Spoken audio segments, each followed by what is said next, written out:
Hello and welcome to Salute Your Sports. Kamen Entchev with Tom Casselman. Our summer break is over.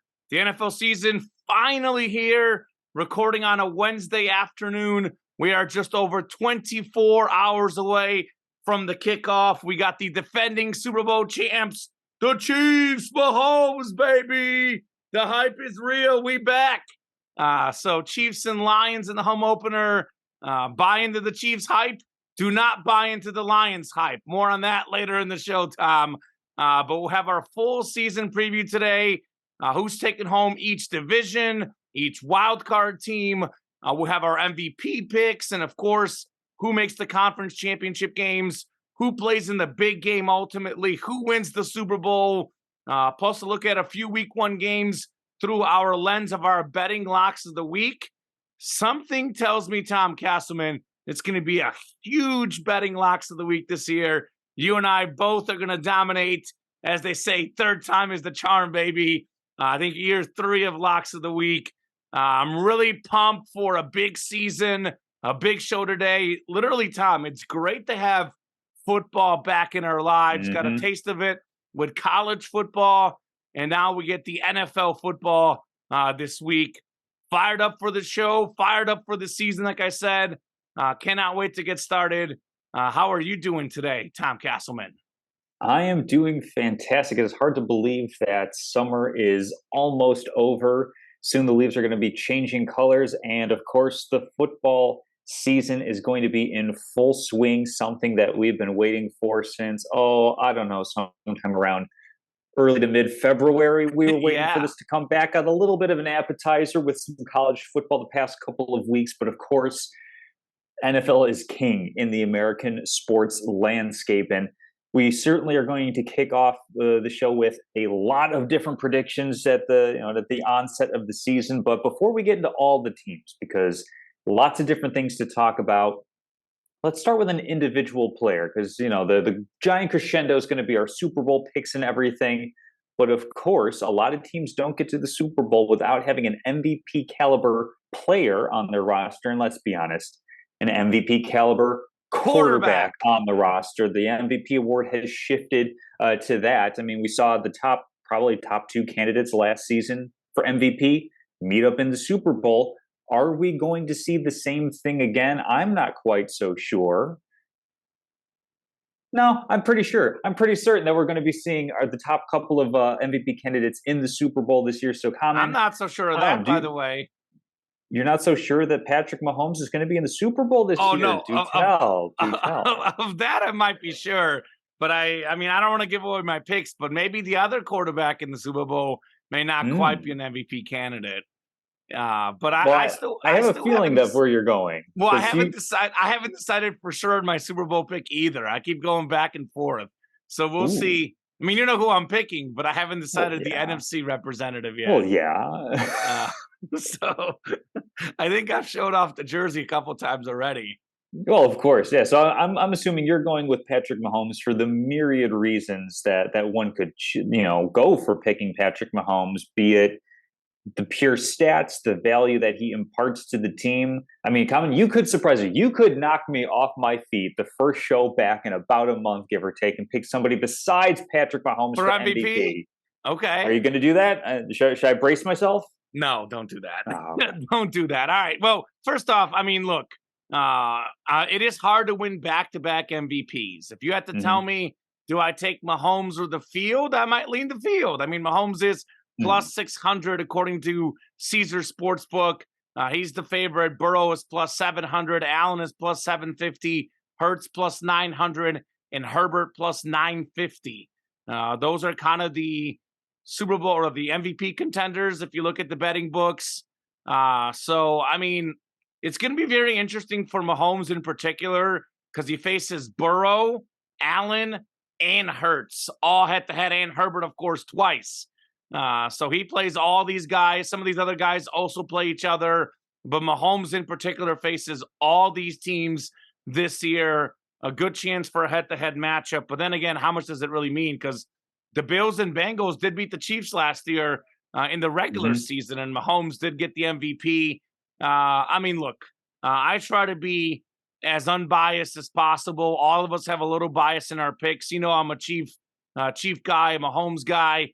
When it's that close, you can't just not pick your guy. I mean, I think simply put, he's the best player in the NFL. He's the best quarterback in the NFL. He's got the most talent. He's also got the best head coach. He's in a great situation, plays on a great team.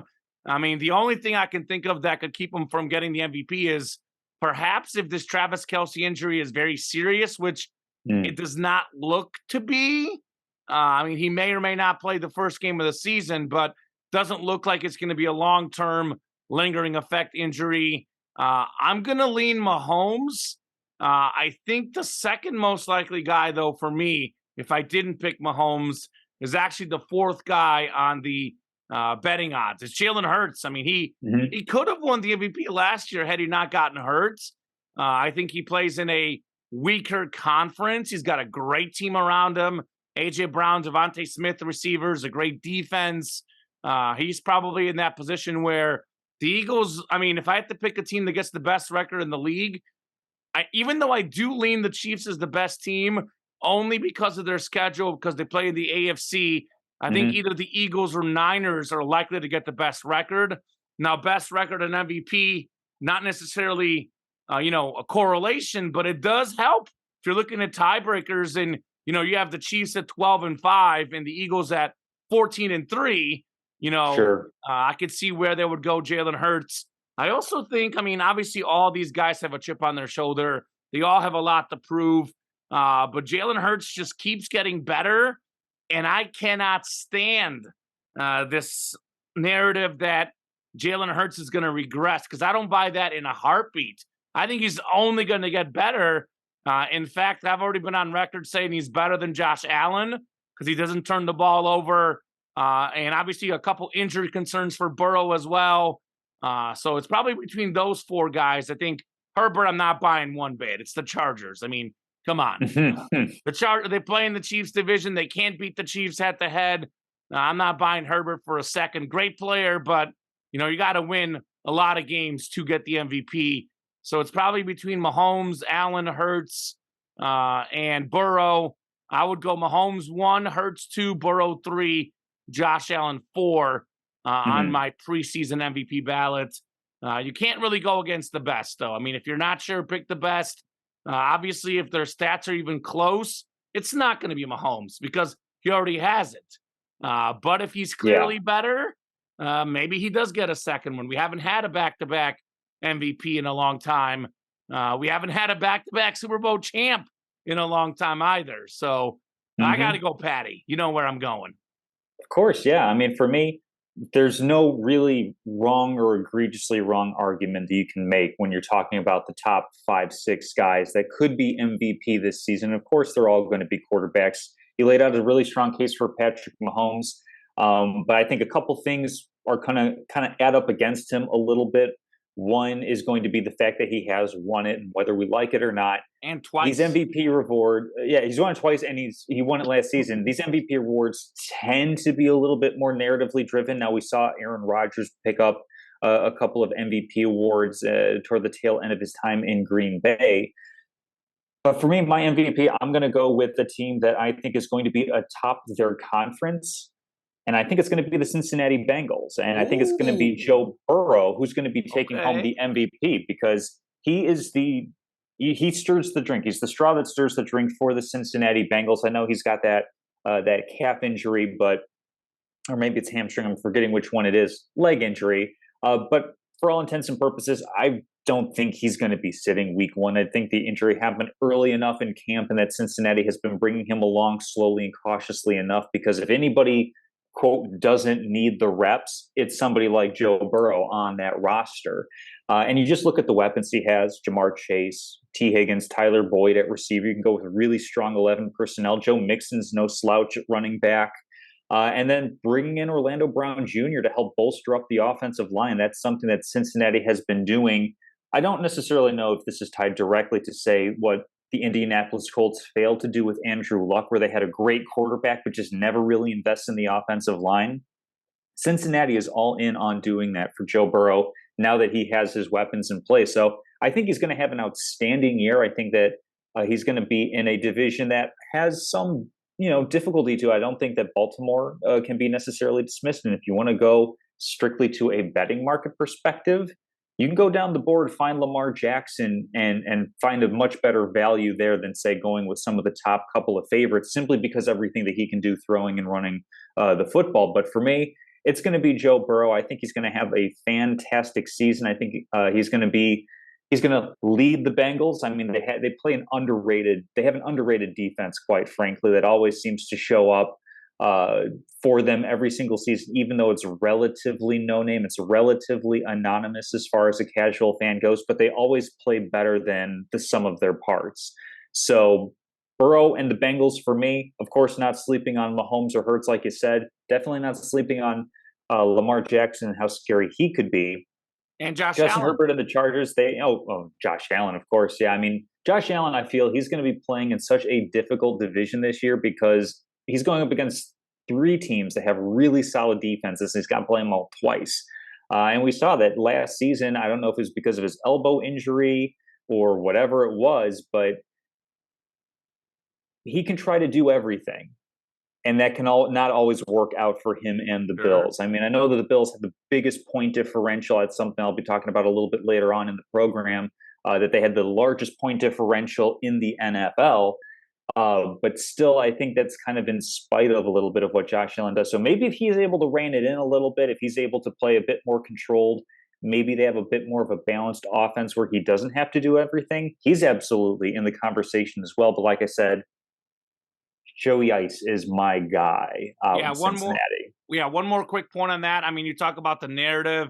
If you look at the narrative around the NFL, it used to be where the NFL was trying to make the Mahomes-Allen rivalry, and now the narrative is Mahomes-Burrow, because Burrow's got that head-to-head winning record, but Mahomes has 2 MVPs. He's got 2 Super Bowls. Burrow has none. Mahomes did beat him last year, back-to-back AFC title games. So, I mean, if we're going off narrative, Burrow is the narrative pick. He's obviously, for me, I mean, like I said, I'd probably put him in third, maybe second in my ballot, preseason ballot at least. Does have a legitimate chance to win, but that's the narrative there behind Joe Burrow. I know we'll talk about this plenty later on in the show, but just I have to mention it because you keep bringing it up with the Bills. The Bills got to figure out their defense in the postseason, because their defense is amazing in the regular season, atrocious in the postseason. I don't think I've ever seen a defense be so good than so bad. So that's why that regular season, postseason numbers are very, very deceptive for Buffalo. But then again, if you're having to play Mahomes and Burrow, who can really stop those guys? We do know great offense beats great defense.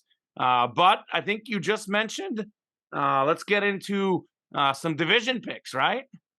Absolutely, yeah. We will start off with the AFC East, which, if memory serves, that was always the first division up in the Sports Illustrated for kids. So this feels a little bit nostalgic starting out here. Of course, just quick recap on everything that's happened in the offseason. Aaron Rodgers, if you've been, in a darkness retreat for 3 months or whatever, Aaron Rodgers is now a member of the New York Jets. The New England Patriots have an actual bona fide offensive coordinator this year, and Bill O'Brien coming back to the fold. Bills didn't really do a whole lot, but like I said, they had the largest point differential last season, so how much do they really need to do? And then, of course, the Miami Dolphins picking up Jalen Ramsey to try to bolster up their defense a little bit. And, of course, we all know the explosive weapons that they have with Jalen Waddle, Tyreek Hill. Big question is going to be Tua Tagovailoa. Can he be healthy? He has yet to play a full season in the NFL. So really, this is probably the division where you could pick anybody and not be completely laughed out of the room. So, Kamen, who are you going with as the AFC division champion this year? Yeah, I think the other division you could do that with is the NFC South, but the quality of teams is much different. Yeah. I do think a lot of folks would laugh at you if you do pick the Patriots, though. I would say there's 3 legitimate contenders. With that said, though, obviously the stat on Bill Belichick, I think since the 2001 season, he has not gone back-to-back seasons without missing the playoffs. So I do think the Patriots are going to be better. I think they're going to be good. But I think you look at the roster, in particular on offense. I mean, look, I still don't know who Mac Mhm. Jones's top receiver is. They didn't get Hopkins. I look at Aaron Rodgers and Garrett Wilson. Juju. Juju Smith-Schuster, exactly. I look at Rodgers and Wilson. I look at Allen and Diggs. I look at obviously Tua and Hill and Waddle. I mean, come on. The quarterback and the receiver gaps are so enormous. I don't care how good the coaching staff is for the Mhm. Patriots. They are getting a legitimate OC, but I mean, an OC can only do so much without any serious weapons. So I'm taking the Patriots and putting them in they're not in this division race. Mhm. They may finish only 3 or 4 back. I mean, I don't think they're going to be a bad team. I'm looking at like 8 to 9 wins for them, but I don't think they're going to be a true contender. The Bills have won 3 straight AFC East crowns. They have been the best team in the AFC the last 3 seasons. But I think the Jets got a ton better. I mean, even if Aaron Rodgers is past his prime, compared to Zach Wilson, Joe Flacco, Mike White. I mean, there was hardly any quarterback that could have gotten that wouldn't be an improvement. And we're talking about a 4-time MVP, albeit I'm not the biggest fan of him personally, albeit that Mhm. I do think he's on the way down. But I think he has a little bit left in the tank. For them, the big question mark is the offensive line, if you've been following the Jets. But Garrett Wilson, now they got Dalvin Cook. That's kind of a little bit underrated signing. I know they have Brees Hall with an injury, but they got some good pieces. The defense was really good last year. The Jets are easily a contender. The Dolphins, I was ready to pick the Dolphins to win this division. I think them getting Jalen Mhm. Ramsey was huge. Now, he's going to be out for the first half of the season. It's unclear how many games he'll miss, but looks like minimum a month for Jalen Ramsey, maybe longer. And, that could be a game or two there that maybe they lose a game more than they would have without him. So I kind of look at the Dolphins. If Jalen Ramsey and Tua could play every game, they would be my pick because I think how do you win in the NFL other than quarterback? You got to have great receivers. You got to have guys to stop the receivers. I mean, Hill, Mhm. Waddle, Xavier Howard, Jalen Ramsey. Those are some bad dudes out there in Miami. No doubt about that.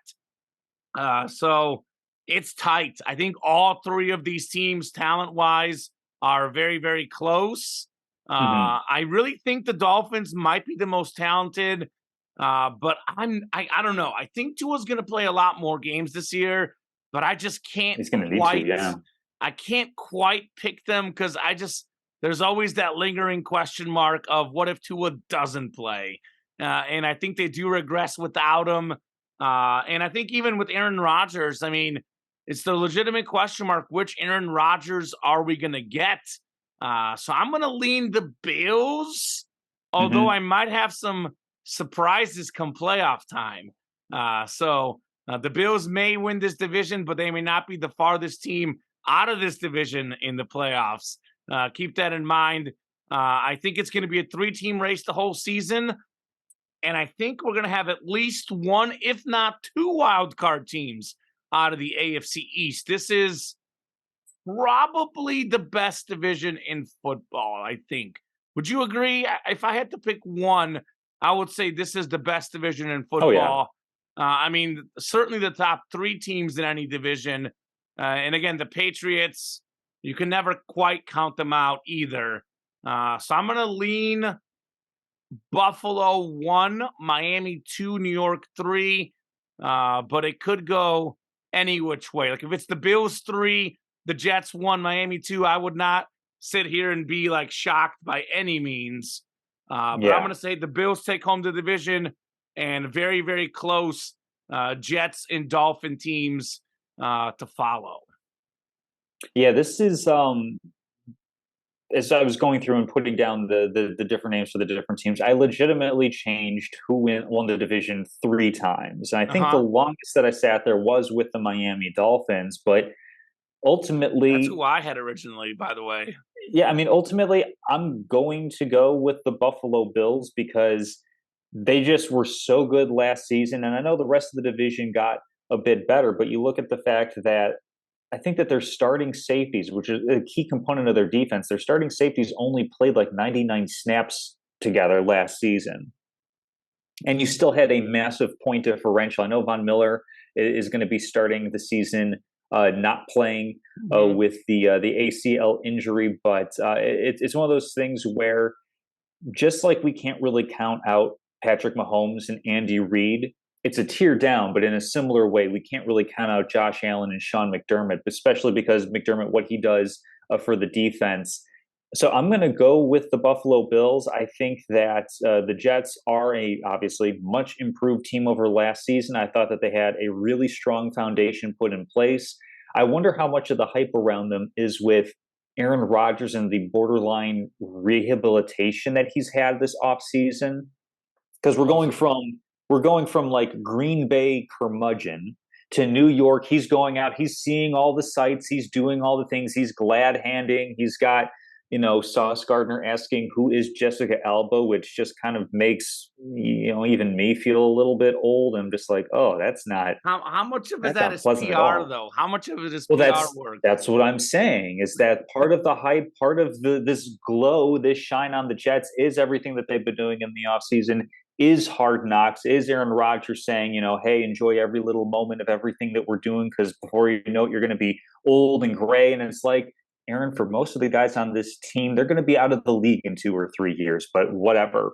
And you might. So I think that I think that there's a lot of hype around the Jets. Not to say that it's unwarranted, because again, they have a really strong roster. But I'm going with the Bills to win the AFC East, to be determined on the AFC wild card. Because, like I said, I can't remember if I said this right before we went on, or if I said at the top of the show.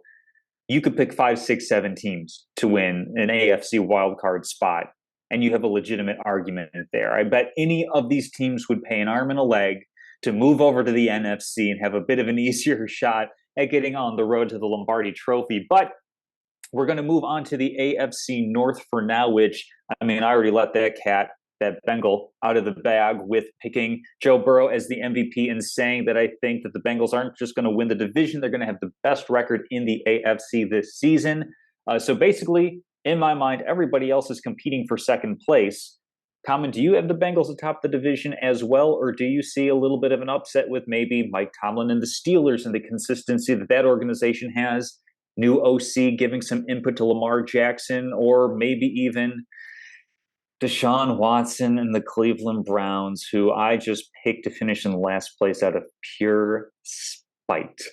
Well, first off, pick the Browns to finish last because they're the Browns. Somehow the Browns are actually, if you look at the betting odds, they're picked to finish ahead of the Steelers, which to me is kind of crazy personally.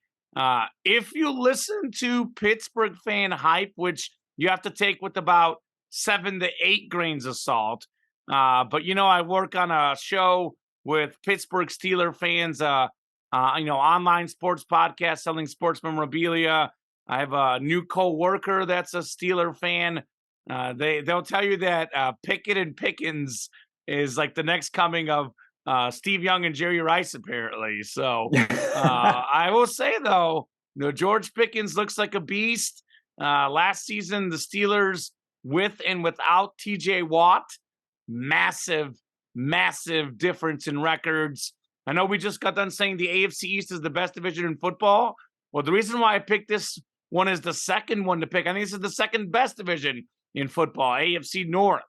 I think Pittsburgh with a healthy Watt, they haven't had a losing season in forever, right? It feels like it, at least. Mike Tomlin's never had a losing season. So I do think there's 3 playoff contenders in this division. Could be 4 if Watson figures it out. But you know how the saying is, the Charger's going to Charger? Well, the Brown's going to Brown. It is the same type of thing. So I am going to say Pittsburgh is going to finish in 3rd, though. I do think, obviously, I think Kenny Pickett could be a good quarterback. But you look at Kenny Pickett and you look at Joe Burrow and Lamar Jackson. Mm-hmm. I think he's not as good, and I think he doesn't have quite the targets. Pickens is good, but when you have Chase and Higgins, that is tough to compete against. There is a lot of love for the Ravens. They are in my wild card possibilities. Hmm. But I would like to slow down the Ravens hype just a little bit. Look, I know Lamar has not had weapons. I know how talented Lamar is. And believe it or not, over the years, I have started to appreciate Lamar more than I used to. And I've had some issues with him in passing the ball. I'm going to say this about OBJ and Zay Flowers. There is a lot of talent, a lot of potential, but let's not forget this is an aging, injured wide receiver and a rookie. For Hmm. as good as they could be, I look at Jamar Chase, who is like a number 2 receiver on a bunch of fantasy boards, and I look at T. Higgins. T. Higgins could be better than OBJ and Flowers both. So I Oh don't yeah. think Lamar Jackson quite has the toys of Joe Burrow. And same deal with Tua. I mean, look, Lamar hasn't played more than 12 games in a few years now. He's been very, very banged up. So I think the Ravens will compete. But you mentioned the Bengals defense, very unheralded. Their defense is pretty much on par with Baltimore's. And I think they have considerably better offensive playmakers. I mean, this team has been in 2 straight AFC championship games. They've played in a Super Bowl. I think the Bengals win the North again. Uh, I I don't know who's going to have the best record in the AFC. I was going to say the Chiefs do have the hardest schedule. I do think the AFC North and AFC East, though, the in-conference divisions, the head-to-head matchups, it feels like one of these years where we're going to have like 3 or 4 teams with the same record or within a game of each other, and Hmm. tiebreakers will be very important.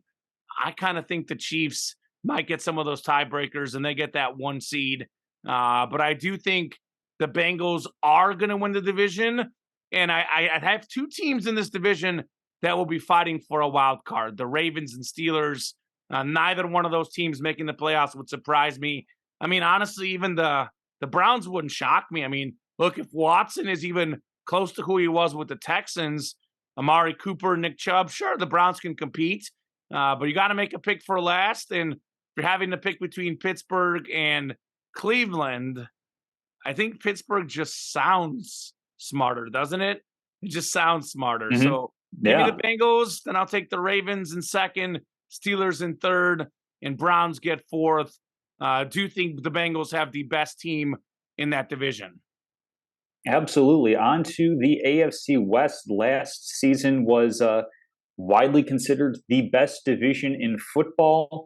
And if you go by the very top team, the Kansas City Chiefs, you certainly could back that up. But the Broncos, the Raiders, Chargers, all falling short of their preseason expectations. So a couple different changes made. I mean, Sean Payton coming into the Broncos certainly is significant, especially hearing about how much of a burning dumpster fire the Nathaniel Hackett era, such as it was, ended up being. We've got a new quarterback for the Raiders. We've got a new offensive coordinator for the Chargers. Does any of that do anything in your mind, Kamen, to unseat the fact that the Chiefs are atop the division? And we could even take into account, if you want to, the Travis Kelce minor injury, although I think it's minor, maybe it's a week type of thing. But also, Chris Jones is a really big presence on the defensive line. If anything, he's the catalyst for everything that they do on defense because he is able to collapse the pocket with pass rush. He's also able to stuff up the run. He is currently sitting out looking for a new contract. So, does the defense? I mean, the answer is yes. The defense is going to take a step back. Does this become protracted enough? Do you have any sort of concern whatsoever? This is going to lengthen out into the season. The Chiefs actually might not have that offensive defensive balance that they're typically used to having. As far as the AFC West, not at all. As far as repeating a Super Bowl champ, maybe a little bit, if you're being honest. But I think they've been so dominant in the AFC West. They've won 7 straight division titles. Patrick Mahomes, as the starting quarterback, has yet to lose a road game in the division. Let that sink in, Tom Casselman. He has yet to lose a road game in the division as the starting Mm-hmm. quarterback of the Chiefs. There is no chance these teams have. This is the division I feel the most confident in picking. The Chiefs will win it, no problem, just simply because of how good they will be inside the division, as they always are. We talk about matchups. How does a team match up against another team? Well, you give Andy Reid a chance to play a team twice in a year. You think he's going to figure out some ways to beat you, because he very much will. So this could be another year of them going 6-0 in the division, maybe 5-1. I am not buying into the Bronco hype. They've got some injuries at receiver. I mean, look, Sean Payton's going to make them better, but I kind of lean Russell Wilson. Looks like he's over the hill to me. I don't think Jerry Jeudy and Cortland Sutton are as good as, the Denver Broncos hoped they were. I don't think Denver is a contender at all, personally.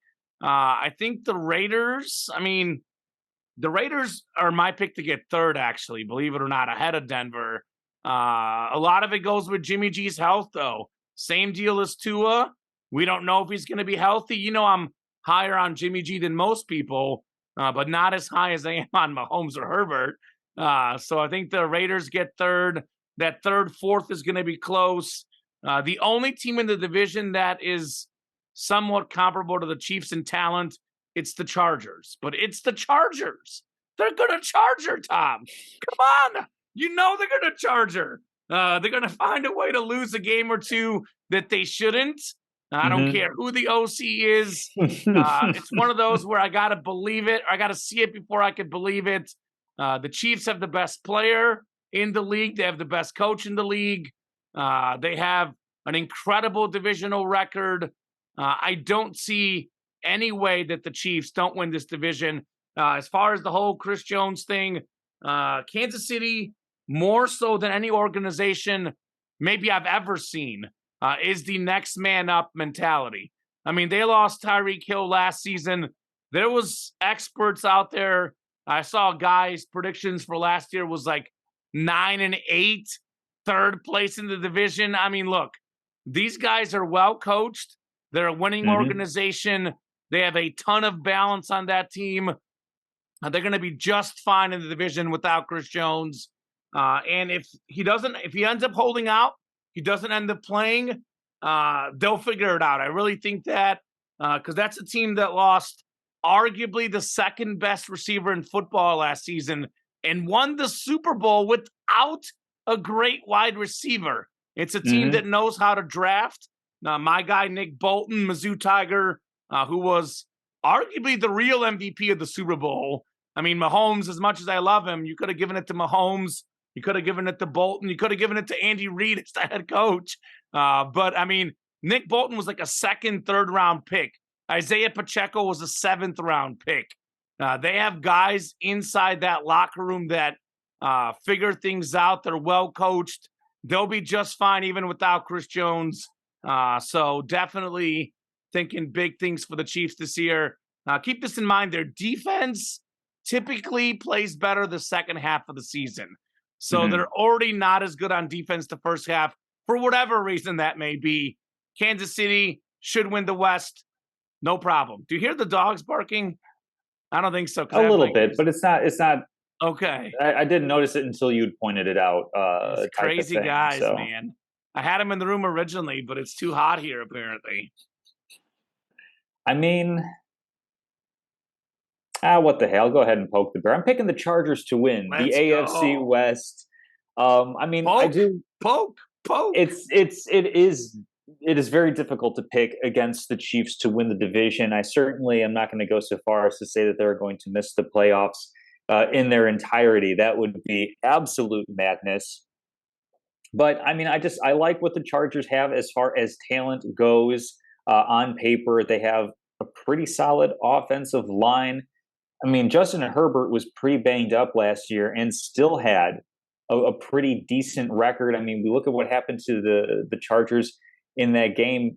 He wasn't really able to throw to anybody because his receivers were all banged up. They got out to a good start and then just got worn down toward the end. I think that Chargers have they have so many good names on both sides of the football that they absolutely should do might get injured. Keenan Allen, Mike Williams, Joey Bosa, those guys might all get injured last year. Travis Kelce currently is injured right now. He hasn't missed a game. He's of any receiver or tight end.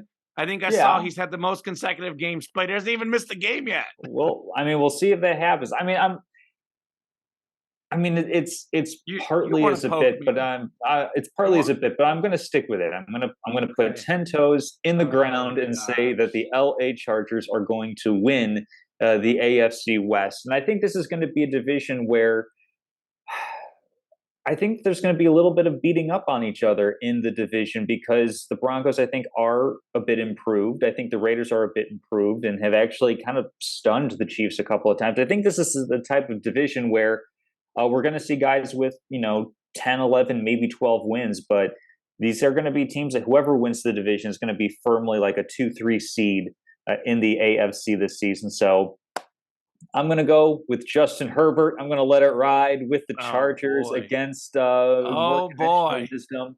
Because I'm I mean, writing this down as the second worst pick you've ever made. I hear all Behind the 2013.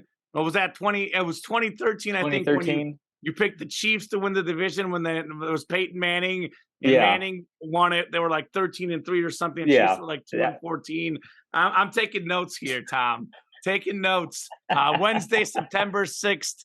Tom Casselman picks the Chargers to win the West. With that said, obviously, I have them in second place. They're not going to be a 2-win team, Hmm. but the likelihood of them winning the West, I'm telling you, of any team in any division, maybe the second most. Now that I think about it, Niners, maybe.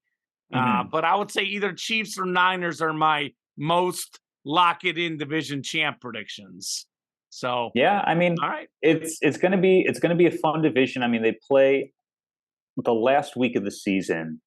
LA is hosting the Kansas City Chiefs. I think that is going to be a significant matchup between those two teams in determining who's going to have the division crown and, of course, home field advantage up until the championship game of the playoffs. So that's the Sure. AFC West. The AFC South, probably the least appetizing division to talk about, but we must because this is what we enjoy to do. So, I mean, I think it's pretty safe to say the Texans, I'm willing to just write them off Worst record in the league. immediately. Not a The chance. Colts, I have no idea what to expect out of the Indianapolis Colts. Do we get some sort of magical Anthony Richardson, No, Cam Newton type rookie we season, or do don't. they fall flat on their face? Jonathan The Taylor may not play Titans, for them. You saw how bad they did yeah, without him last year. Yeah, it's a yeah, the two-team race. Titans I know are where you're headed. I mean, I don't even know if it's necessarily a two-team race. Like Really? I keep thinking, and I could be mistaken, but each year that I'm incorrect, the next year I feel more and more likely that I'm going to be correct. That the Titans are just on the precipice of falling off a cliff. I mean, you have Ryan Tannehill, who's what, 35, 36, something like that. Once upon a time was a pretty decent quarterback in the NFL and still is, I would What say, do you mean? We're okay. talking 2 years removed from having the best record in the AFC and 3 years removed from Hmm. playing in the AFC title game. I think he had one That's a long somewhat time bad ago. year last year because he had no Eh, targets. And now he's got DeAndre Hopkins, who's 32, and you've got who Derrick was Henry, who who's was good 30. last year. I Derrick mean, Henry, that's who that's what I'm finished saying, second in the league in rush yards last year, had he not missed the game, would have finished first likely. and that does absolutely bupkis for this upcoming season. That's what I'm saying. Is with the Titans, I keep thinking that okay, this is the year they're going to fall. This is the year they're going to fall. Each year that they don't fall means the next year they are that much more likely. I mean, we simply don't see teams like the Titans have a ton of success in the NFL. I'm going to go with the Jaguars. I think Trevor Lawrence takes yet another step forward. He certainly has ample weapons at his disposal. Biggest issue is probably their offensive line in Jacksonville, but given the division that they're playing in, I don't know if it necessarily matters. I mean, Jacksonville was 9-8 last season and won the division. They could very well not improve at all and still have the same exact result of winning the division. I mean, the Titans, of course, they've proved me wrong myriad times the past couple of seasons where I just think that they're over the hill. This is going to be the year where they're not going to make it. Mike Vrabel certainly has coaching chops to go up against anybody in the NFL. But let's not forget, Doug Peterson does have a Super Bowl ring on his hand. I'm going to go with the Jacksonville Jaguars on this one. If you want to go Titans, I'm totally I'm not going to say that they're so far off base, but for me, I'm not a believer this season.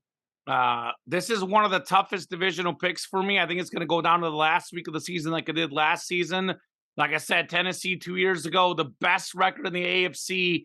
Tannehill was banged up last year. They added Hopkins. I look at Derrick Henry. He was second in the league in rush yards last season. It's going to be a very, very tight race. I am ultimately picking Jacksonville, though. I think Calvin Ridley should help them. A lot of big reports from him out of camp. I think you stole him from me in our fantasy league. Was that you that did that, Tom Casselman? Do you have Ridley, or who snagged him? I was about to pick him, and someone took him right before my pick. It may have been. It may have been me.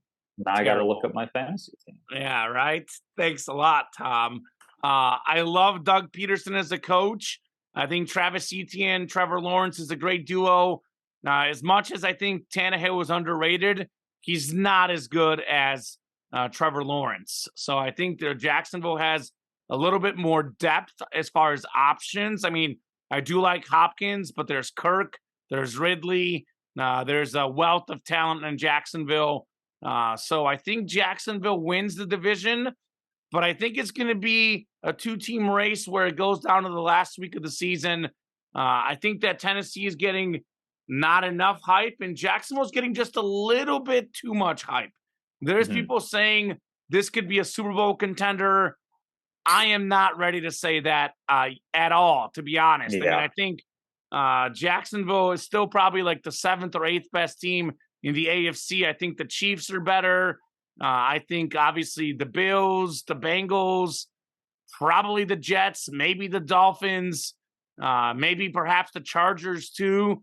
So I'm by no means ready to put Jacksonville as a Super Bowl contender, but they might have a better record than their team indicates because, I mean, look, they should go 2-0 against the Colts.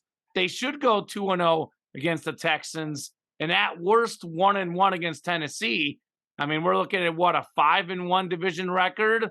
Now that sets up pretty nicely for Jacksonville to maybe get a higher seed than some of these other teams that they're not quite as good at in their conference. So yeah, give me Trevor Lawrence, give me Doug Peterson. Jaguars win the South. Absolutely, and I was the person who took Calvin Ridley, so you are welcome for that. Jerk. AFC wild card. Jerk. AFC wild card. Well, to be like completely honest, like I've been doing so many different things with fantasy football, I honestly could not remember where I have done what. But for the wild cards, I mean, like I've said multiple times on the show, you could go a lot of different ways on this one. So I'm not a super huge fan of picking two from the same division simply because usually when you have that many good teams in a division, they're beating up on each other, so their record isn't as great. So we did have two in the NFC last year, though. That was the NFC, though. Okay, all right, like that's fair. I should clarify. AFC very, very different from NFC. A lot more depth and potential Super Bowl winners out of the AFC than out of the NFC. I think it's kind of like a two-tier system in the NFC, followed by a bunch of other kind of middling. But for me, I had the Chargers winning the AFC West. I'll get their runner-up, Kansas City Chiefs, as the top wild card team, Colin, as the very best of the wild card teams. It's going to come down to that last week of the season where the Chiefs are going to have a really good record. Right, Tom, the last week of the season, right? When you have one of the clutchest organizations in football versus one of the least clutch, and the Chiefs are going to go in and lose against the Chargers and not win the division. Make it make sense. I am a content machine for you, Kamen. I've got the Bengals. I stuck my flag in the ground and said Bengals are going to have the best record in the AFC this season. But the Ravens are no slouch. I've got them coming out as a wild card in the AFC North. And then, of course, we talked about the AFC East being absolutely loaded. So give me Aaron Rodgers and the New York Jets coming out as a wild card team as well. I think they're going to be a product of they've got so many good teams in that division. Jets will be slightly better than the Dolphins and the Patriots. And then, of course, the rest of the field for those wild card spots. But, you know, if you wanted to say Dolphins get in instead, if you want to say Pittsburgh Steelers slide in, I'm not opposed to that, but that's how I'm envisioning it shaking out. I think Breece Hall comes back. They have a really solid, balanced offense to go with was a really strong defense last season, maybe even challenging Buffalo for that division crown, but ultimately they'll be playing on the road come January. It's funny you say that, which is good. I like disagreeing. Like I said, I've got about 5 or 6 teams like you as Hmm. well as wild card contenders, but the one I wrote down is the one that I feel the best about, and it's a gut feeling. He may miss a game or two. I know Ramsey being out for a little bit may hurt them, but I have a feeling that the Dolphins, it all comes together this season. I mean, look, they were really good last year. They should even improve upon that this season. Another year in the same system. They just got a better roster than last year, even. I've got Hmm. the Dolphins as my most likely team to win a wild card. They're my top wild card team because they are, simply put, the best team of any of these wild card contenders. You put them up against the Ravens, the Jets, the Steelers. I feel that there's the better football team, the Chargers as well, than any one of those teams. So give me the Dolphins, who have as a close runner-up in the AFC East as a wild card team. I'm going to put the Chargers as my number 2 wild card team. Hmm. I'm not convinced the Chargers are better than the Jets or the Ravens even. But I do think their division's just a little bit easier. Their road is a little bit easier. So I'm going to put the Chargers getting the wild card out of the AFC West. And then this is the one that I have changed. This is the hardest pick of anything we're going to talk about on the show today for me, Tom. The Mm. third wild card team, because I keep going back and forth between the Ravens and the Jets. Because I do agree Hmm. with you, 3 teams in the same division is very, very tricky. And that's kind of why I was originally going to pick Baltimore. But I've had a little time to think about it. I do think that the Zay Flowers OBJ is just getting a little bit too much love. I think we're acting as if Lamar Jackson got Randy Moss and Chris Carter through the door. He's got a rookie receiver and an aging wide receiver. These weapons that Hmm. they're talking about, just a little bit too much hype. I mean, I think Garrett Wilson is better than any of those guys. Aaron Rodgers is number 1. I think Rodgers has better running backs in Hall and obviously now Dalvin Cook. The Jets defense might be better than the Ravens defense. They were very good last season. So I know the AFC East is going to be tough. I know I'm picking 3 wild card teams, but I'm looking at it through the lens of who is the best team. Hmm. Obviously, injuries will matter. And obviously, if there's a big injury to Tua, the Dolphins could go 5-11 or no, 5-12, whatever it is Yeah, I now with the gotta keep. 17 games. Got to keep reminding myself that. But I'm going to say Dolphins get in as a wild card. I'm going to say the Chargers get in as a wild card. And then the Jets get the third wild card spot in the AFC. Absolutely. So that wraps up our divisional and wild card picks. Of course, we will be circling back on who we think is going to be representing in the AFC Championship game and then, of course, the Super Bowl. But of course, we cannot forget the lesser, in my opinion, of the 2 conferences, or at least the more polarizing of the 2 Sure. conferences, because we're going to start out in the NFC East, where, I mean, it's hard for me to go against the Eagles this season simply because, if anything, they got a little bit better than they were last season. Maybe. Essentially, I their don't draft know. strategy is draft the Georgia Bulldogs college defense.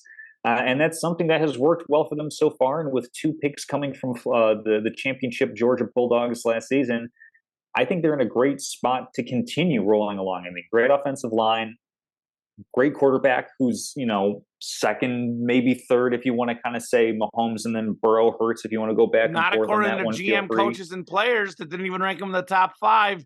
The most Well, underappreciated player in the NFL, Jalen yeah, Hurts. well, They didn't even that's rank him as a top 5 quarterback, Tom. These I guys mean, be sleeping on Hurts. I agree with you 100%, but that's not what yeah, the rest of the NFL thinks, nor the fan maybe. base. My break room, we chase autographs. They will not chase Jalen Hurts. No one believes in this guy. It is crazy how underappreciated Jalen Hurts is. It is It may just crazy. be that there's a reason that they have the jobs they have and we don't. So but for me, Hurts is right there. You've got a great quarterback, great receivers, good tight end, great offensive line. And yeah, you lose Javon Hargrave to the San Francisco 49ers. That hurts, but then you replace him with a great talent uh, at defensive tackle. But we'll see if the personal stuff, how that kind of shakes out. I feel like if any locker room could take that on, it's the Philadelphia Eagles because they have such a strong veteran presence on that roster. So give me the Eagles in the NFC East. I don't even necessarily know it's particularly close. I mean, I know the Cowboys are America's team, quote unquote. I know everybody loves to love or loves to hate the Cowboys. I just am not seeing it. The Giants had a negative point differential last season, which makes it difficult in this division to see them repeating as a playoff team, let alone winning the division outright. And then Washington, I mean, we'll see what they have with Sam Howell at quarterback. We'll see what they're able to put together with Eric Bieniemy if he's able to bring some of that magic along with him from Kansas City, or if it's going to kind of sort of be like most of Andy Reid's coaching tree, where good up to a certain point, but then the Peter principle comes into place. And if anybody's broken through the Peter principle, it's been Doug Peterson. But Won a Super beyond Bowl. that, he won a Super Bowl, but you look at Yeah. all the other coordinators that have come through. There's been some good ones. It's both. I got to pull up the tree. I'm a little stung by the Matt Nagy bit. You know, he really kind of fell on his face That's as far called as the a Bears coordinator bias, goes. though, Tom. So, Bears bias. So I think that the Eagles, they're going to be, you know, the class of the NFC East again. I'm guessing that you're going to be agreeing with me, although you could surprise me. You could go, you know, summon the muse of our good friend Drew Brackett, and how about them Cowboys? Well, first off, the interesting thing in this division, Tom, is that we haven't had a repeat champion in a long time. So they're constantly flipping. I think that changes this year. I think Philadelphia is the best team. I do think Dallas has an incredible defense. I mean, these are arguably the second and third best defenses in the NFC behind San Francisco, when healthy for San Francisco, obviously. I think both teams have incredible defenses. I think the difference is the quarterback spot. I mean, Jalen Hurts, I think, is better than Dak Prescott.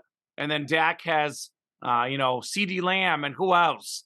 Hurts has two guys, A.J. Brown and Devontae Smith, one of the best duos in the league at receiver. So I think the Eagles have the best team in this division. I really don't think it's going to be that close. I mean, I think Dallas may finish a game or two behind, but do feel pretty good on picking Philadelphia. I do think the Commanders, you really got to watch out for these guys. Sam Howell looked really good in preseason, looked great against the preseason champions, the Ravens. Snapped their 24-25 game preseason winning streak. I like the targets he has in Terry McLaurin, Jahan Dotson. He's a talented guy. They got a couple running backs. They have some good coaches, Rivera and Bieniemy. I actually have Washington getting third and competing for a playoff spot. Obviously, we know this. I think it's the Eagles and the Niners than everyone else in the NFC. It is definitely those two teams are pretty far ahead, and rightfully so. We do finally snap this streak of different teams winning in the division. It's going to be the Eagles back-to-back NFC East titles, and Jalen Hurts is going to ball out. This dude is the most underappreciated superstar in modern memory, and he's going to prove the doubters wrong yet again. He only keeps getting better. Great leader, watching him at Alabama originally, he was just a running quarterback. He developed into a passer. If you watch the Super Bowl, you definitely saw that he can easily pass and run. Guy has simply no weaknesses. The Eagles win the NFC East. Yes, sir. Absolutely. That brings us to our beloved NFC North, where Ding Dong, the witch, has been traded to New York. Yes. Jordan Love will be taking over for the Packers as their head signal caller. The Detroit Lions, of course, missed the playoffs last season, but had a heck of a conclusion to their season. Minus the last game. Well, no. They won the last game. That's right. Yeah. They won the last game. The Packers are the ones who choked. outside of the Kansas City Chiefs, the Detroit Lions had the best conclusion to their season last year, in my opinion. Because, going out there playing spoiler like that for a division rival, I forget the player, but there was one player who picked off Aaron Rodgers twice. It was just, chef's kiss. It was fun. Of course, It was Chicago fun. Bears, Justin Fields, finally getting him some weapons with DJ Moore. Have they done enough to improve from an NFL worst record last season? Of course, the Minnesota Vikings, a team that, much like the New York Giants, negative point differential, and it showed in the playoffs as they got rocked and socked right out despite having a 13-4 record. So, Kamen, who do you have reigning in the North in the NFC this season? I'm going to go ahead and say the same thing I said about the Chargers and the Browns. I mean, organizations of futility. Look, man, I got to see it before I can believe it. The fact that the Lions are considered the betting favorite in the NFC North is mind-boggling to me. Let me ask you a trivia question, Tom. Sure. The last time the Lions won the NFC North, can you name the year? Was it like 1990 or something like that? 1993. Okay. Barry Sanders was on the football team. All those years of Calvin Johnson, Matthew Stafford, I think they made the playoffs maybe once or twice, but never won the NFC North. Talent with this team, again, does very little for me. I don't believe in this team at all. I know we talk about the talent there, but look, their defense was last in the NFL in total defense. This defense on this team is atrocious. I mean, horrendous. We're talking about arguably the worst defense in all of football. I do not understand all this Lions hype. Jared Goff was great last season. Jared Goff actually overachieved a little bit last season. There was the numbers they saw, passes over 20 yards down the field. He was not great. He had a lot of, yards after catch, receivers making him look better than he is. I look at it this way in this division. The Vikings are very similar to the Lions. Explosive offense, terrible defense as well. But look, Kirk Cousins is one of 4 guys in the NFL that has 120 touchdown passes and 16,000 pass yards the last 4 seasons. Perhaps the most underappreciated quarterback in the league, especially over a 16 or 17 game season. I know we talk about Kirk's going to Kirk. He's got his bad primetime games. He's had some bad luck in the playoffs. This is over a cumulative 17-game season. I'm sorry. Jared Goff, Jordan Love, and Justin Fields over a 17-game regular season.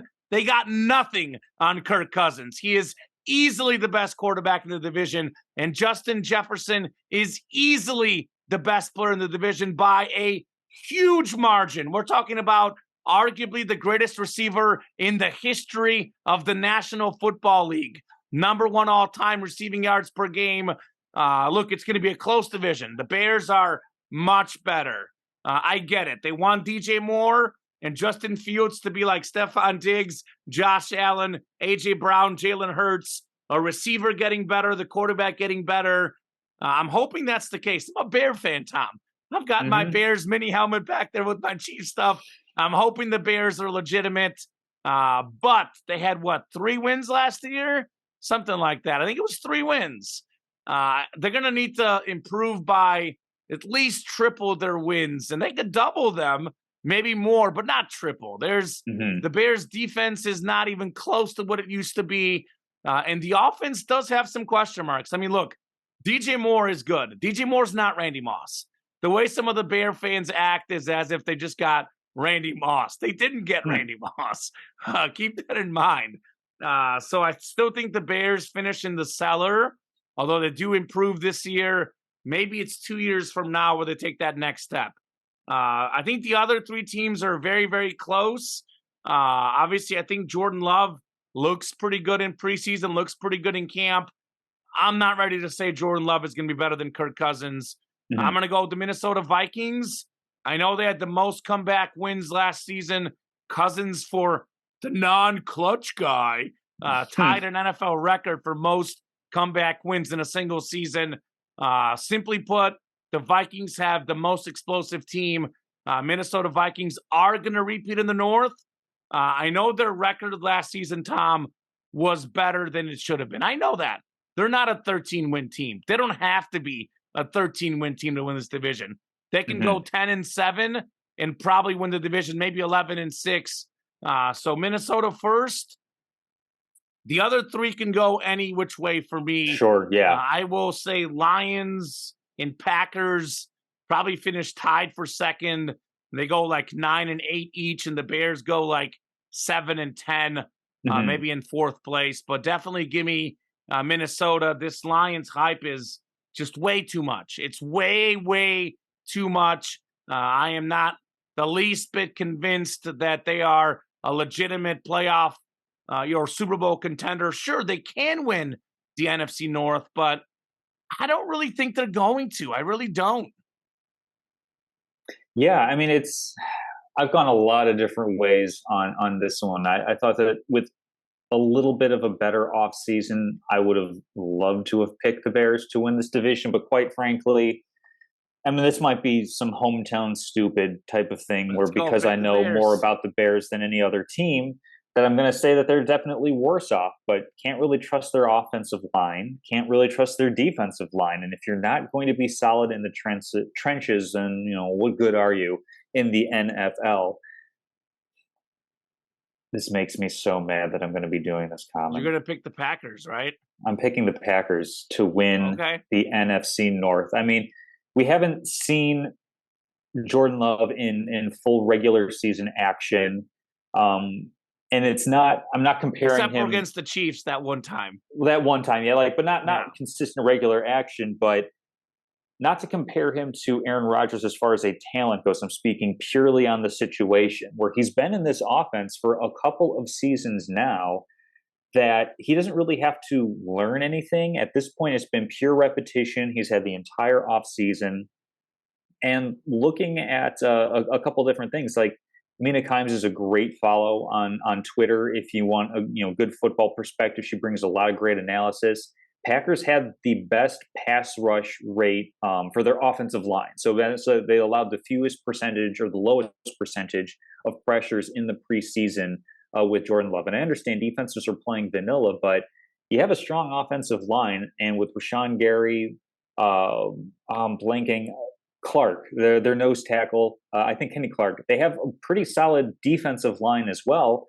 And then you've got a solid running game. You have all the pieces around Jordan Love that he doesn't have to be better than Jared Goff. He doesn't have to be better than Kirk Cousins in order for the Packers to remain or to regain the top of the division. He just has to be pretty decent to adequate at quarterback. And again, it's a huge wild card, but in a division like this where don't really trust the Lions. They have a really tough schedule to start the season. And we look at last year, they closed really strongly, but they started 2-6 or something like that. Mm-hmm. It's not as if the Lions were a really consistent team all season long. I think there's a little bit of recency bias there. Like I said, the Vikings had a negative point differential. And yeah, they've got a great wide receiver, Justin Jefferson. They added another, good Jordan receiver Addison out of the draft in Jordan Addison. Yeah, they have TJ Hawkins. They have weapons. But did they really improve their offensive line? Did they really improve their defense? Are they going to be any better than last season? Are they going to be the same, just with a more regressed to the mean? Got to fit that back in now that we're back in business with the show. Had to get some mean regression in there. I don't like picking the Packers to win the division. I would rather see literally any of these other teams win the division. But it's hard for me to go against, just everything that Green Bay has going forward. I know they're not the favorite. I know they're more likely to finish third or fourth in the division, but something in me is saying that they're going to overachieve this season. Didn't have the heart to pick them in locks of the week, although I looked long and hard at picking the Packers in locks of the week. I know, somehow a 1-point road dog against the Chicago Bears. I don't necessarily know that they're that much better. I would love to be wrong about this one, but I'm going with the Packers out of the NFC North. Briefly, let's touch on the NFC West because I don't think there's a ton of discussion here. The NFC South, too. Are we going West and South or South and West? It doesn't matter. I had South written down first. Okay, let's go with South then. Well, no, let's go with the NFC South because I actually think that's intriguing division. You can go a lot of different ways. Now that Tom Brady is fully retired, he is not coming back to our knowledge. Supposedly. He could still pop up at some point. Yeah. Do one of those like, oh, you need a quarterback? Yeah, I'll come in. I'll walk down from the booth. Raiders And, now. Well, he's not in the booth. He's waiting till next year to be in the booth, which is oh, what that's it right. sets. That's Which why it is sets up. I mean, which look, is the Jimmy right G call, by the goes way. down. Greg He's Olson's part owner of the phenomenal. Raiders now, Tom. You Hey, better they put in believe. that emergency third QB rule for a reason. Right. But for me in the NFC South, we've gone all show and we haven't touched on this phenomenon in the NFL. We need a worst to first common, and the Atlanta Falcons were the worst team in the NFC Sort South of. last season. Sort of. There was what, an 8-9 and 3-7-10. You're talking They were tiebreakers. still in last place in the NFC Tied. South last season. One back of first. I'm going to have them taking over first place. I thought they had a pretty solid draft pick in Bijan Robinson. I mean, I follow Bijan Robinson simply because I'm in a lot of different fantasy stuff, and of course, running back is king there. But you look at what they did toward the end of the season. Desmond Ritter, not a really strong start to his a couple debuts, but kind of got his bearings a little bit, and with a full off season of being the starting quarterback through OTAs, training camp, preseason, and everything, he's going to be in a good situation. Where we look at Arthur Smith, he comes from which team? Tennessee, a franchise that hasn't really had a great quarterback since Steve McNair, and he has basically said, hey, this is the system I'm going to run. It's going to be a lot on run. It's going to be a lot on play action. It's going to be a lot on making the quarterback's life as easy as possible. Trenches matter a lot. The Falcons have a pretty decent offensive line. And quite frankly, the NFC South isn't so great that I don't think that their defense can hold up as at least a passable, little Ole effect here with the Matador, that they can be solid enough to win a pretty subpar division. I think that the Buccaneers struggle a bit. Baker Mayfield is kind of a meh quarterback at this point. That's what he's shown us over the course of his career. Derek Carr is solid, but certainly not special. And we'll see about the Carolina Panthers. I know you are infatuated with Bryce Young and the Panthers, but it's hard to look at the weapons that he has around him and feel excited about it. Adam Thielen, former number one wideout. Yeah, like I got him on my fantasy team on my bench in case he delivers. We got just in case, a little bit of a dead cat bounce toward the end of the career. The South is one of those divisions where you could pick any one of these teams, and you'll be like, somebody has to win it, so why not? Yeah, it's the worst division in football, but it's like crazy because all the teams are bad, but none are awful. Like they're all probably in that like 17 to 22 range in the NFL.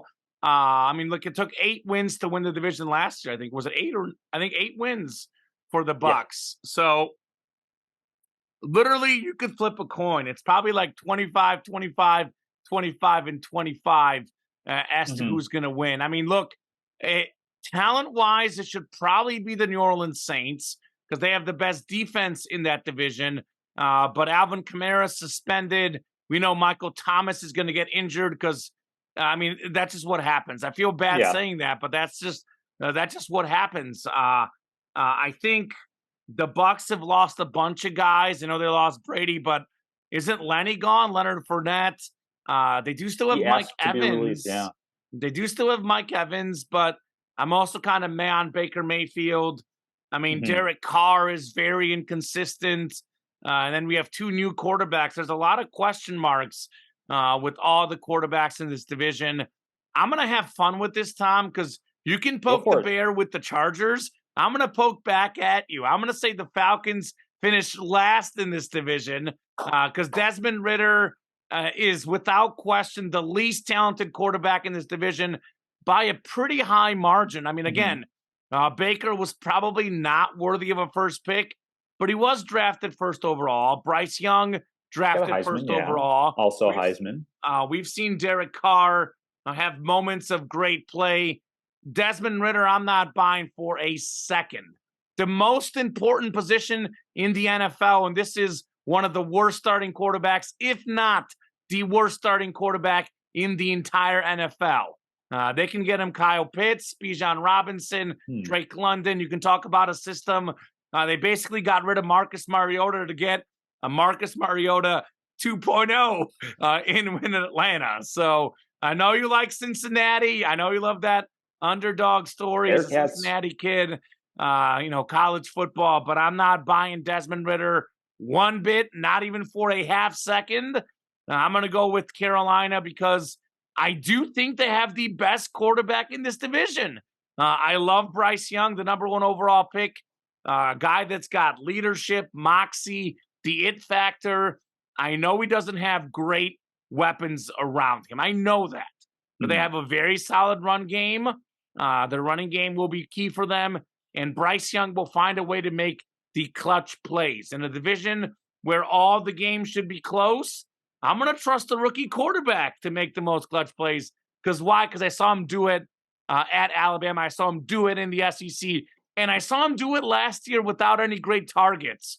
2 years ago when he had great players, won the Heisman Trophy. Last season, Tom, he was clutch in every single game. They should have had a worse record. It was because of him they won. LSU gets the game-tying touchdown. LSU goes for 2 to win by 1 point. That was not his fault they lost that game. The Tennessee game takes this team down for a game-winning field goal. The kicker misses. Tennessee gets the field goal as time expires the other way. This man is a clutch player. I think Bryce Young is going to be fantastic. You know how high I'm on him. So I got to pick him to win the division right off the bat. NFC South champions, Carolina Panthers, behind a 9-8 season, maybe 8-9. They're not getting to double digits, but they don't have to in that division.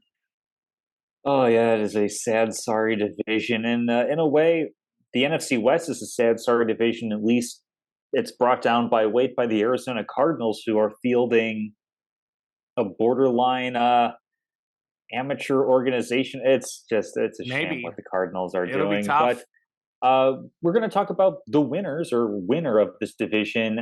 Second best point differential in the NFL last season. I know Nick Bosa holding out for a bigger contract, but I mean, the 49ers are so deep and so talented on defense that not to say that it doesn't matter, but they can get by missing their best defensive player more so than a lot of other teams can. And then on the offensive side of the ball, I mean, we're talking about good trenches. We're talking about good weapons. I mean, Trent Williams, phenomenal left tackle, even as he's getting on in his career. And then you go Brandon Ayuk, Deebo Samuel, Christian McCaffrey, George Kittle, Elijah Mitchell. You have a lot of different weapons at Brock Purdy's disposal to basically just fulfill Kyle Shanahan's vision for what he has for the offense. We've seen it, I don't know how many times, for a quarterback. You just have to be able to execute on what he puts in front of you. You don't have to be necessarily outstanding or super special to get the team all the way to the Super Bowl. We saw, last pick, Mr. Irrelevant, Brock Purdy, help get the 49ers to the championship game last season against the Eagles. We saw Jimmy Garoppolo. What did I say? Did I say NFC? No, I want to clarify NFC championship. Oh, gotcha. Not the Super Bowl, obviously. Yeah, I mean, Jimmy G taking them to a Super Bowl. I mean, you even look at Matt Ryan's career, really, really good quarterback with Kyle Shanahan as a coordinator, reached MVP, reached the peak of his abilities. So basically, the 49ers have the type of team where it's just everything is in place. The quarterback just needs to just take the keys and go with whatever is out there as far as, yards after catch goes. Yeah, I mean, by the way, I also think Fred Warner is probably the most underrated defensive player. Sure, yeah. Incredible linebacker. He'd be the best defender on a lot of teams, yeah. Yeah, he has Nick Bosa on his team. They have literally no weaknesses, defense, offense, special teams. I also think Brock Purdy, for me, is more than a game manager. I also think them going with him has been very important in the offseason, kind of eliminating that quarterback competition they've had the last few years, moving on from Trey Lance, which obviously, for as good of an organization as they are, it ended up being a horrendous pick because I think that they could have had Jalen Waddle, I think was one of the players. Was it maybe even Tyreek Hill? Something like that. I know Jalen Waddle for sure. but it's the players Oh, as that far as were the drafting goes? like the picks that were used to get that third pick or something. They traded. Oh, gotcha. Yeah, I mean, yeah, they could have done that and simply picked up, say, Mac Jones, who's Matt, or picked up Justin Fields, who, if you can imagine Justin Fields in Yeah. that Well, anyway, system, my point is they yeah. kind of messed up the Trey Lance, but they're Hmm. owning up to it and moving on. Maybe they messed it up. Maybe they didn't give him a chance, but my gut feeling says Brock Purdy's the guy. He's got incredible weapons. You were talking about Ayuk, Debo, George Kittle, McCaffrey, and those are all guys that you can use in so many different ways. How many trick plays can you run with the Debo Samuel, a Christian McCaffrey? Elijah Mitchell is probably the starting running back on about 20 NFL teams, Hmm. but not on this team because CMC is there.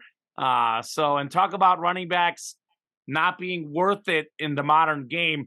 McCaffrey is worth it because he can also catch the ball. He is a weapon. He can even throw touchdown passes, CMC. Niners are the division champs, no doubt. This is, along with the Chiefs, my easiest prediction. Where it gets Hmm. really interesting is, I agree with you, the Cardinals. I mean, the only question for them is, do they get the worst record in the league or not? Because they are bad. Second place in the division is going to be very, very interesting. I mean, look, if you sat here and told me that we're going to have a 100% healthy Matthew Stafford, Cooper Kupp, and Aaron Donald, I would tell you right away the Rams are easily getting second place in the division, and they're easily getting a wild card spot, and they Hmm. will be a Super Bowl contender. But the way it's trending, there is very little chance you can tell me, oh, that's going to happen. So with that said, Yeah. which, by the way, was 100% worth it for the Rams to get that Super Bowl championship. I know they got rid of everything, and they got Hmm. some old guys who maybe they squeezed that last year or two out, and it worked. But I think it's going to be Seattle gets second place. The Seahawks have a very talented team, a great coach in Pete Carroll. They actually just added Jackson Smith and the Jigba to a receiving core that already has DK Metcalf and Tyler Lockett. I actually look at Geno Smith and Brock Purdy, and they're the prime Yeah. example of what NFL could be about. We have the all-time greats, the truly great quarterbacks. They're going to succeed no matter what. Mahomes doesn't, I mean, he has Kelsey, doesn't have a receiver with the Chiefs, doesn't matter. Drew Brees, all those years, didn't matter. The guys that you win because of, as you like to say, the Oh Tom yeah. Casselman Oh group. yeah.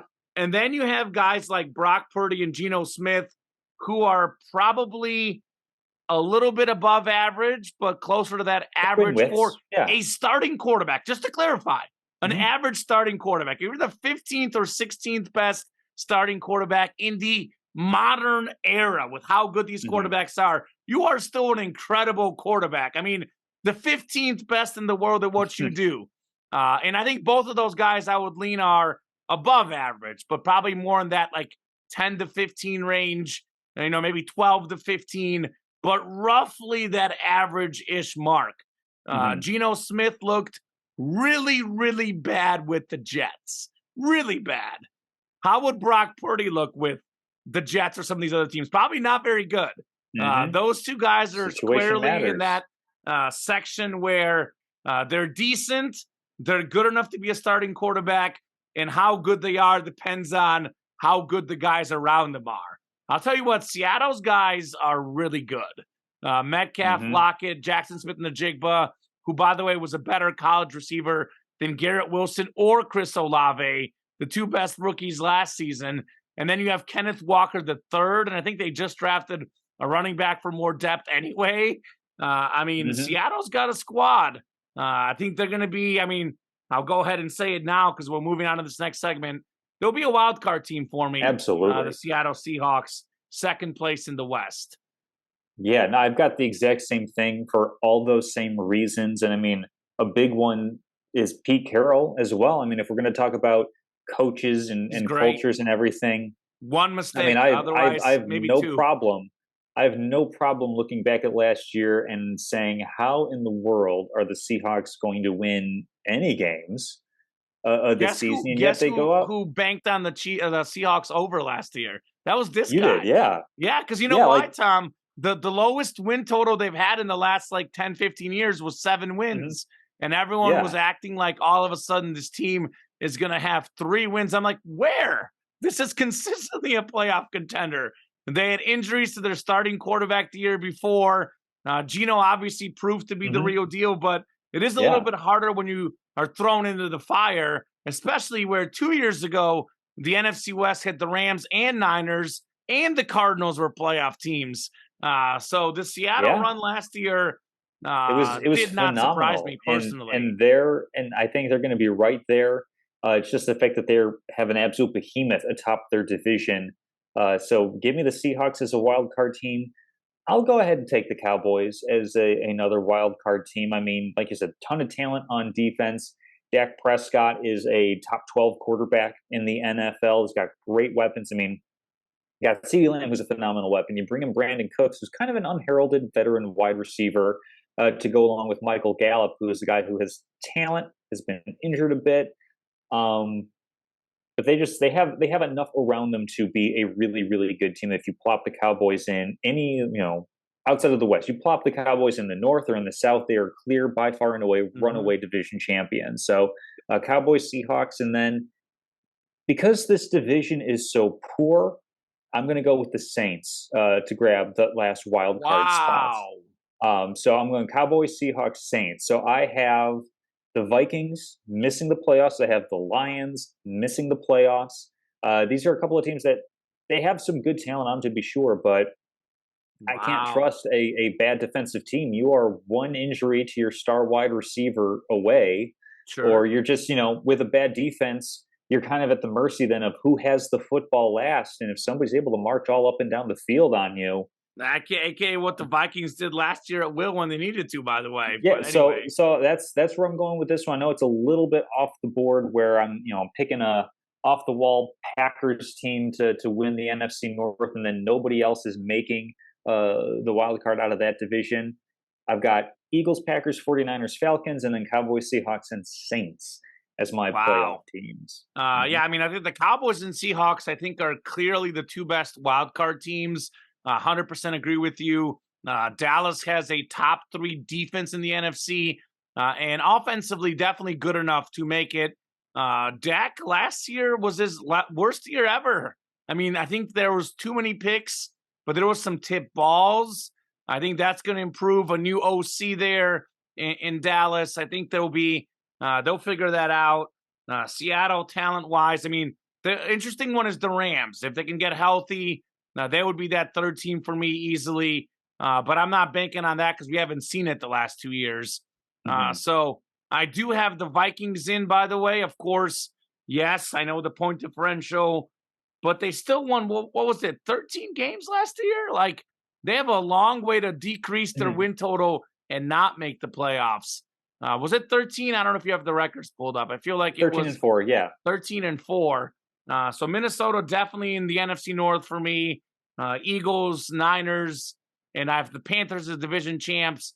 The third wild card is the one that's the hardest for me. Could be any team, but I'm going to go with the Commanders. I do like Sam Howell. Let's not forget, he was a very highly touted prospect. Actually, could have gotten picked higher had he gone out 2 years ago. Comes back. Guess what happens? He loses a lot of his talent and doesn't Hmm. do as good. I mean, that's just the way Oh, funny football how that works. works. You lose your talent, you don't do as good. He's got some pretty good talent, actually. Terry McLaurin, Jahan Dotson, I think Samuel. They have a couple running backs. Robinson, I like out of Alabama, the big hat guy, as they call him, wears those huge hats.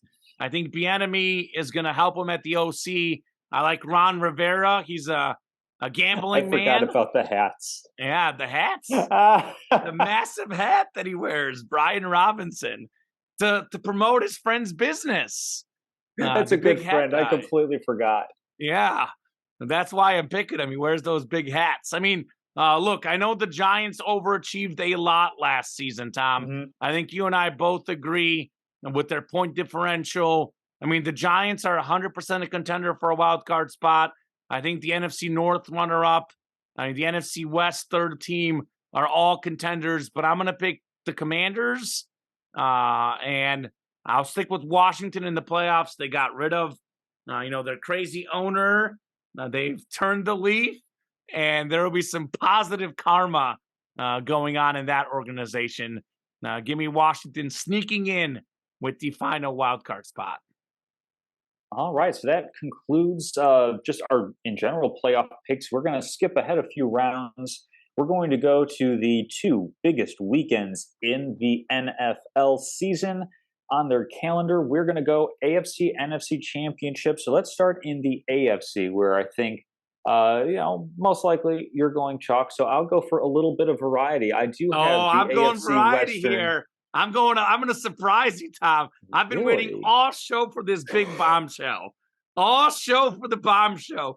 I'm chalk Kamen, and chalk worked last year. I had the Chiefs winning it all, but I am going to have that too. You know that, but I'm going to have a massive bombshell. Wow. So let's hear yours out. I'm in the looking AFC. forward to it. I mean, Yeah. I've already been trumpeting Bengals. I've got them taking full advantage of the only bye week available to them in the playoffs. The only team that gets that benefit. So Bengals will get rested up just in time to be able to charge through the playoffs to make it to the AFC Championship game, where they'll be hosting the LA Chargers. I have the LA Chargers showing up out of the AFC West as well. Kamen shaking his head. The Chargers. I know so many people are going to pick Bengals and Chiefs, Bills and Chiefs, Bills and Bengals, but I'm going to go with the Chargers on this one. I'm going to go off the beaten path, because I want to, because I think it's fun.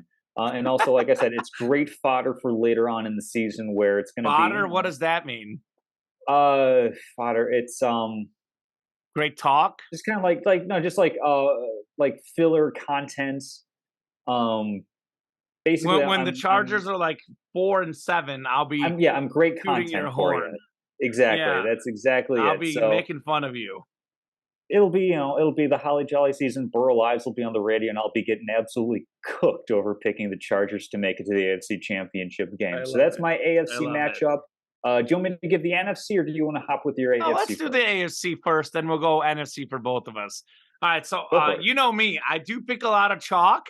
I'm going to have one here. I've been kind of how you said it, because I can, because I want to. I mean, there's a ton of talent in the AFC. Look, my head wants to say Chiefs, Bengals again, because I think those are the two best teams in the AFC. But how often do we have 3 straight conference championship repeat? It is extremely rare, just by the sheer amount of teams in the league and the way things shake out. I'm just going to say we finally get rid of the Chiefs-Bengals AFC title game. I think the Chiefs are going to be there. They're the best team in the league. They've got the best quarterback in Mahomes, the best coach in Andy Reid. Here's my surprise pick. This is in uncommon form. I'm going to pick the Miami Dolphins in the AFC Championship game. Tyreek Hill back at Arrowhead Stadium to take on his old friends. There's a little storyline for you, Mr. Casselman. I absolutely love the Dolphins roster. I'm in love with it. I love their head coach. I talked about this earlier in the show. How do you win in the NFL besides having a great quarterback? Which, by the way, Tua is a great quarterback. Of players that played 10 or more games last year, he had the best passer rating in the entire NFL. 2 guys that get very underrated for me, Tom, Jalen Hurts and Tua. Tua is borderline top 5 quarterback in the league. He's accurate. He's smart. Throws a beautiful touch on his ball. The guy is something else, and he has what no other quarterback in the NFL has. The best receiving duo in the league. You'll talk A.J. Brown, Devontae Smith, Jamar Chase, T. Higgins. The best duo is Tyreek Hill and Jalen Waddle. Hill was 2nd in receiving yards last season. Waddle was 5th or 7th, But before Tua got hurt, it was like Hill 1 or 2, and Waddle was like 4. So they were top 5 in receiving yards for much of the season. And then the other thing I love is it's all about the pass in the National Football League. All about the pass. Who can stop some of the high-powered offenses and receivers It's Jalen Ramsey and Xavier Howard. I know Ramsey's injured early in the season, but by season's end, he'll be healthy. He'll be ingrained in that system, and he's going to be ready to dominate Chase Higgins and all those other guys. Maybe not dominate Chase. That's a little hard, but at least contend with Jamar Chase. So I think that Tua's going to stay healthy. It all comes together in Miami. They make it all the way to the AFC title game, only to lose to the mighty Kansas City Chiefs. By the way, did you pick a AFC team, or should we? We'll wait. Let's do the NFC. Yeah, I was just going to do that for the Super Bowl. And really quickly, for folks out there who want the Merriam-Webster dictionary, fodder is an inferior or readily available material used to supply a heavy demand. So I feel I got some fodder for you, baby. That'll be quite appropriate later on in the season. For me, in the NFC, I don't like picking chalk here, but as of right now, looking at the best teams available, it's 49ers and it's Eagles for me. Yep. I mean, I just can't look at any other pairing of teams and say that one's definitively better than the other. I mean, I think last year I had the Rams in there, and then as soon as the season started, it was like, oh, the Eagles make all the sense in the world. It's the best 49ers, team in the NFC. Eagles were mine as we went on. And so I don't really know if there's a team in that kind of role that I'm looking at. It's just like none of these really make sense. And maybe once we get, the ball kicked off, we're going to see some of the other teams that might jump out as obvious answers to this question. But as of right now, it's 49ers and Eagles out of the NFC for me. Yeah, I think they're clearly the two best teams in the NFC. Yeah. I mean, the only other one that I think is somewhat in that discussion would be Dallas. But again, we've seen Dallas struggle mightily in the playoffs. We also have seen Dallas unable to beat San Francisco. Talk about a team that has their number. Dallas has had a lot of issues with San Francisco. So it would be the Cowboys would be the one that I think could upset things, but I don't think they will. I think we've got the two best teams by a long shot. And this is part of why I made the Dolphin pick in the AFC, because I had written down Chiefs, Bengals, Niners, Eagles, and I was like, that's a repeat of last year. That's as chalky as it can get. I got to pick something fun. Hence, I went with Miami, my adopted team this year, by the way, Tom Casselman. You can adopt the Chargers all you want.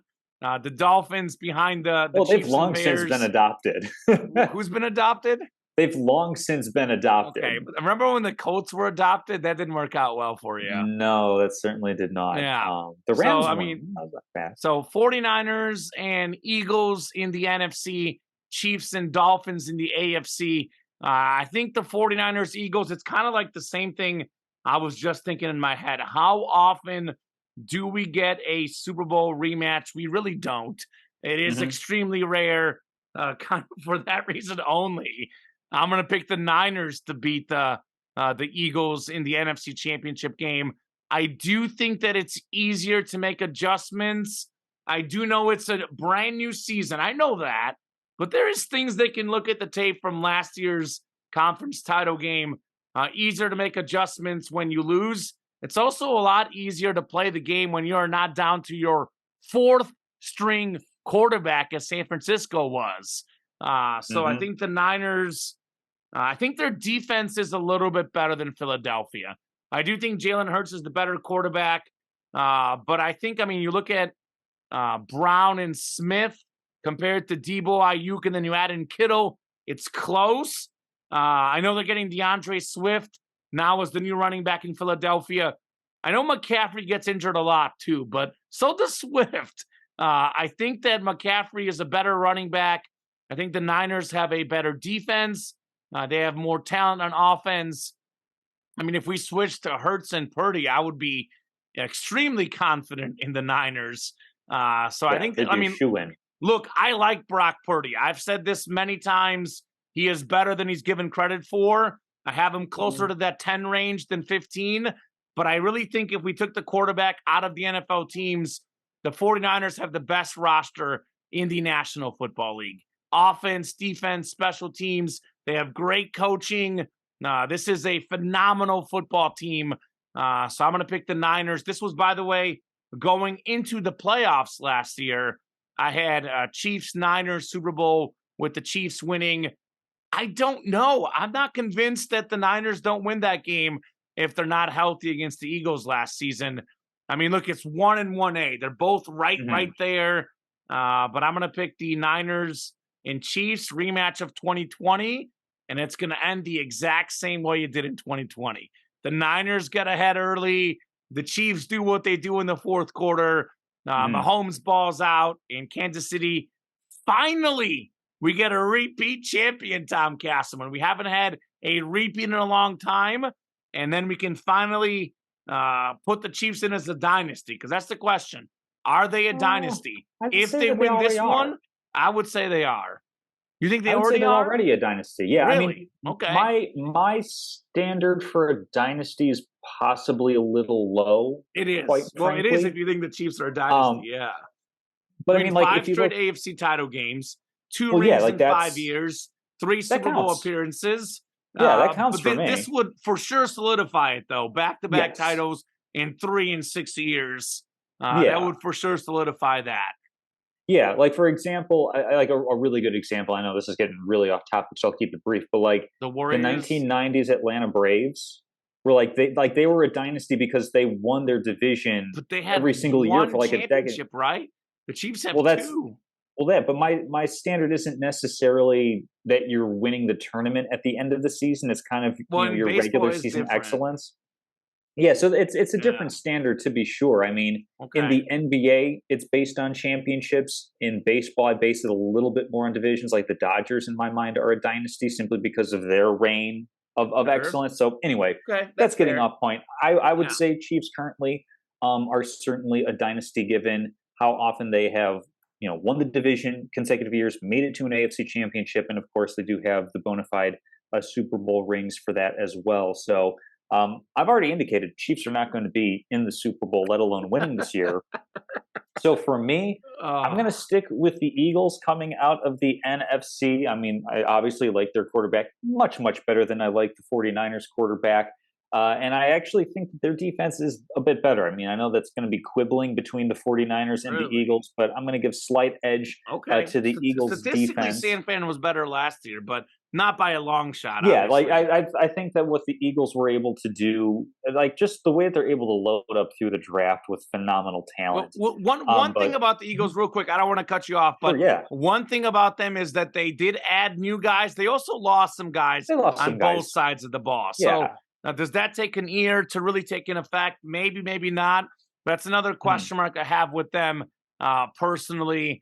I know that folks devalue the running back spot, but I mean, Miles Sanders was 5th in the league in rush yards last season, which I should have talked more about him with my pick for Carolina to win the NFC South. He's out there in Carolina now. So that is one that I think a lot of folks have just kind of like shrugged it off as like Miles Sanders, whatever. I know they have Gainwell. I know they're getting DeAndre Swift, but Miles Sanders was a great, great football player last season. Another reason why I have the Eagles digressing slightly. Even though Hurts might get better because they pass a little bit more, the overall roster for me in Philadelphia, I know they lost a cornerback, I think. They lost a couple of defensive guys. It's not easy to just slide in and change. And the reason why I'm picking the Niners over Philly, but obviously I think it could go totally either way. Absolutely, yeah. But for me, it's not really going to matter because I am going to ride. My team for this year is going to be the Cincinnati Bengals. I'm going to have the Bengals over the Eagles in the Super Bowl. It's really tough to pick because, I like Jalen Hurts. I like the Philadelphia Eagles. Traditionally, they have always been a pretty good secondary team for me to cheer for throughout my life, going all the way back to the Donovan McNabb era, the Andy Reid era there. So I've always liked the Eagles. I like, their helmet decals and everything. But for me, I'm all in on Joe Burrow, Jamar Chase, T. Higgins, like just a phenomenal offense. And really a great story with Joe Burrow, as well as we see him go from like Ohio State, where he wasn't even the starting quarterback, transferring to LSU, ascending to, winning a title in college, #1 overall pick, going to arguably one of the worst franchises in NFL history. I mean, Cincinnati certainly has to be in that conversation. I think on, not that this matters for anything, but I think on Forbes value, the Bengals are actually the least valuable NFL team in the league. To go there to a team that, historically just does not have resources that they spend on any sort of analytics or development or anything, and to take that franchise that has been a laughing stock They've for been most of better its the last history. 20 years, though. They've been pretty They haven't, yeah. solid. Sir, Marvin Lewis has gotten them to being, a Pretty respectable, solid, average like in the franchise the Carson last 20 Palmer era. years. Exactly. But like, what was the big knock on them? They could make it to the playoffs, but they hardly ever won in the playoffs. The fact that Burrow has them more in that conversation with his play, Yeah. I'm going to go with the Bengals to win it's it all like this your year. Chargers, Tom. They can make it to the playoffs, but they can't ever get a win, which is what's going to happen. The Chargers but make the the Bengals, playoffs, they lose, one and done.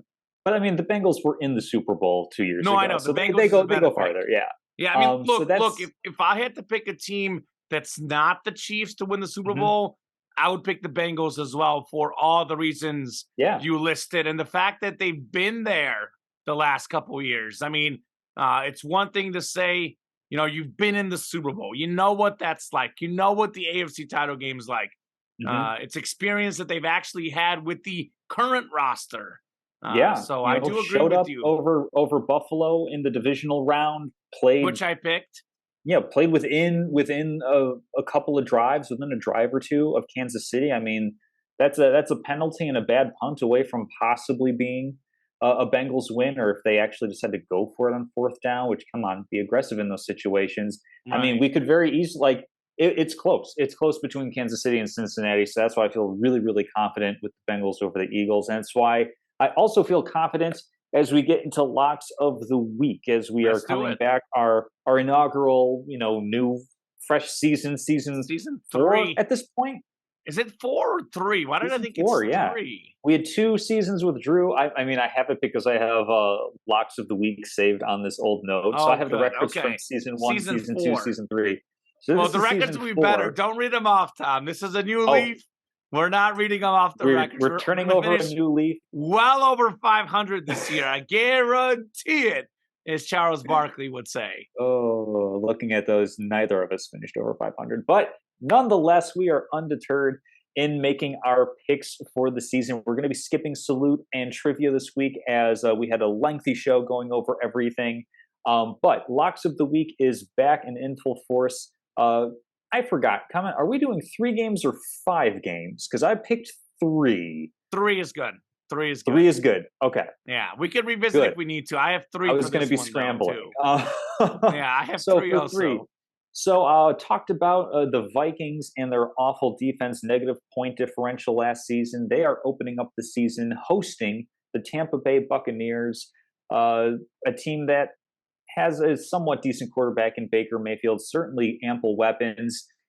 I'm going to take over the point total of 45.5 points. That means that each team, theoretically, scores 23 points to hit that over. I think that is well within a possibility of happening, because the Vikings are so good on offense. They are so bad on defense. And the Buccaneers, while slightly better on defense, slightly worse on offense, are certainly no slouches.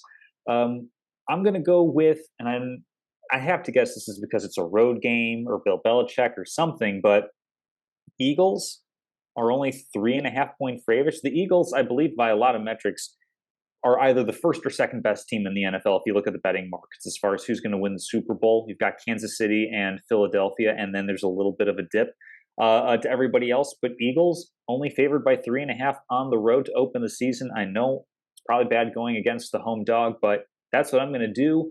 And then this one, I mean, this is going to probably be a regular appearance for me. Okay. Give me the Commanders -7 over the Arizona Cardinals. The Cardinals, I cannot emphasize enough how atrocious they are going to be. They waived Colt McCoy, the only semblance of a decent veteran quarterback.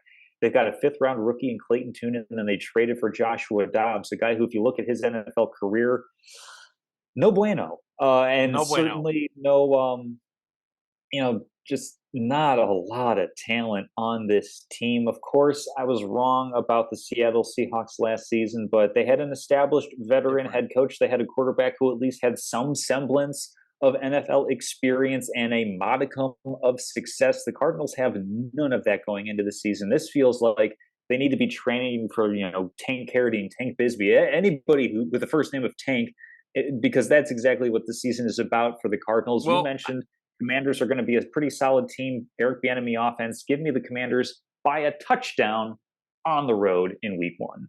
yeah, what's crazy to think about is what do the Cardinals do if they get the first overall pick? Because they paid Kyler Murray a bunch of money. Then there's Caleb Williams being called the next Mahomes. Oh, if I That's put on where my it gets contract interesting. Casselman hat, I think that there's some ways that they can kind of fiddle around with Kyler Murray being out for the year and deferring money so that they Okay. don't have to pay him, and then whoever they trade him to I mean, have they'd to pick have that to up. trade him if it's Caleb Williams, right? But if they get the second pick, then That's do that's if do Caleb they invest in Williams. Kyler Murray and get Marvin Harrison Jr.? That's if Caleb Williams wants. We could see a power play. I would not be surprised in the slightest if we see a power play where Caleb Williams pulls a John Elway, Eli Manning, or if he simply says, "Hey, I'm making great money doing NIL deals." So We've got he can stay one NCAA more year in football. college too. He could stay a year. Yeah, I mean, Yeah. NCAA football is going to be coming out. I would be shocked if he's not on the cover of that. That is big, big money coming Yeah, from but so is EA the first Sports. overall pick, though. And you don't want to risk injury. I don't I'm know. I think I'm he's just coming saying out he could. personally. I'm saying even if he does come out this season, I could see a power play where it's I'm not going to sign with Arizona. So you can spend the first overall pick, but I'm not going to sign a contract. So either I don't set know. up a trade Williams or does let me not drop. strike me like that type of guy. But then again, I don't know. We'll see. We'll Uh, see. anyways, my locks of the week. I was just double checking my phone, by the way. Travis Kelce officially listed as questionable, which has done all sorts of stuff to the line. The best I see Yeah. it at is over 51.5 points. Chiefs Lions. It was originally 54.5. The Kelce injury news has dragged the over-under total down by 3 points. The betting line was at 6.5. It's now down to 4.5. So with that said, Travis Kelce is a tough dude. I don't know if he's going to play or not, but even if there's a remote chance that he'll play, gives me kind of more of like the odds of like, this is kind of free money. Even if Kelce doesn't play, we have two incredible offenses and an atrocious Lions defense. So the over under 51.5 right now. Last season, Tom Casselman, Chiefs were first in total yards, Lions fourth in total yards. Chiefs first with 29.2 points, Lions fifth with 26.6. So if the teams average the points they averaged last season, that is 55.8, well over 51.5 points. The Lions defense, by the way, if there's a game Travis Kelce could miss and it doesn't hurt the Chiefs, it's this one. Detroit was last in total defense, third to last in pass defense. Kansas City should have no problem passing the ball all over the field against the Lions. The Chiefs defense, by the way, I keep saying this, and I got to pull up the numbers next time I say it, but I know for a fact their defense statistically in the first half of the season is much worse than the second half of the season. No Chris Jones as well. So I do expect a shootout in this game. Over 51.5 points is the most confident lock I have for this week. Do I dare say mortgage bet this pick, Tom Casselman? Oh my God. Let's get the season Wasting started no the right time. way. Mortgage, baby. Take your I've mortgage. regressed to the and bet it. mean. You've bet the farm again. We're back. Season 4 is in fine fettle. Season 4 is back. I was going to say, do not bet your mortgage on any picks we make. But if there is one you would bet your mortgage We need to have on, like a little disclaimer at the bottom. The hosts do not guarantee victory. Lose your money at your own peril. The other one I have written down, one thing that I have noticed, not always, but I do think we got to be over 500 when we pick the same game. I had it at -4, but I'm going to take 3.5 because you're probably looking at it on a different front. Bovada, Eagles -3.5 at the Patriots. This is a line that doesn't make sense. This is the one I'm second most confident in. I mean, look, the Eagles, Tom, last season were 7-1 on the road. This team knows how to win on the road. The Patriots still don't have any semblance of an offense. And the Eagles have a great defense. I don't see how New England can score enough points to keep up with Philadelphia. At a 3.5-point spread, Philadelphia should win and cover easily on the road. Give me the Eagles minus 3.5 at the Patriots. And I'm going to go with another great team that's a road dog, or rather a road favorite, but by not as much as they should be. Niners minus 2.5 at the Steelers. Pittsburgh is a tough place to play. I know San Fran lost week 1 last season. 2.5 points is not a lot of points. I mean, I look at Pittsburgh, kind of the same situation. Can Kenny Pickett and that offense keep up with the playmakers of the Niners? Deebo Samuel, George Kittle, Christian McCaffrey, Brandon Ayuk. And the Niners have a great defense too. I mean, it's simply put, they're the better football team. Knowing my luck, the San Francisco wins by 1 or 2 points. But I mean, how often do you only win by 1 or 2? If you think San Francisco is going to win this game outright, which I definitely do, might as well take the 2.5 points. And by the way, any little advantage matters. I know in the modern game, we've seen a ton more road wins than usual, but you look at Philadelphia and San Francisco, they're going to be neck and neck for the first overall seed come the playoffs. These are games that they both have to win. On the road against a lesser team, you got to win these games. They're both coming out inspired. Give me the Eagles to cover and the Niners to cover both in week 1. Phenomenal. Yeah, that was fun, wasn't it? That Good was to be fun. back, right? It is great to be back. We are going to have kickoff on Thursday this week with the Chiefs and the Lions, as we mentioned. So right off the bat, we are getting right into our locks of the week, and certainly looking forward to next week talking about the results of week 1, getting some very early blush impressions on where the NFL is. Of course, all the overreactions that one could possibly want for. But certainly glad to be back. Glad to have another season kicking off, and there's going to be so much fun stuff to watch with this NFL season, as there is every single year. Love to hear it, Tom. Glad to be back, man. I'll echo all the same statements. Going to be a lot of fun next week. We'll be talking plenty of NFL football. Might hit on some college baseball, basketball this year, but NFL football will be the focus. It's going to be a great NFL season. I actually said this on my show, my work show. It's kind of crazy to think about this. The NFL lost Peyton Manning.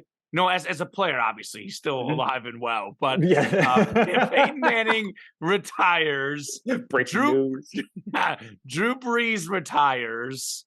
Should not be a laughing matter. I apologize. No. But Drew Brees retires, and now Tom Brady retires. We had Big Ben recently retire. I mean, Eli, Rivers, this whole generation of players. The league, even without Brady and Manning, for as iconic as those guys are, they are arguably in the best position they've ever been. The amount of young, talented quarterbacks, the amount of great young players is insane. These days, the quarterbacks can run and pass, all of them. It's an incredible place to be. I cannot wait to discuss it with you on this show. It's going to be a great year. It was a great first show. Go Chiefs. Go Bears, even though I think the Packers cover week 1. Go Chiefs, go Bears, and we'll see you very soon, Tom Casselman.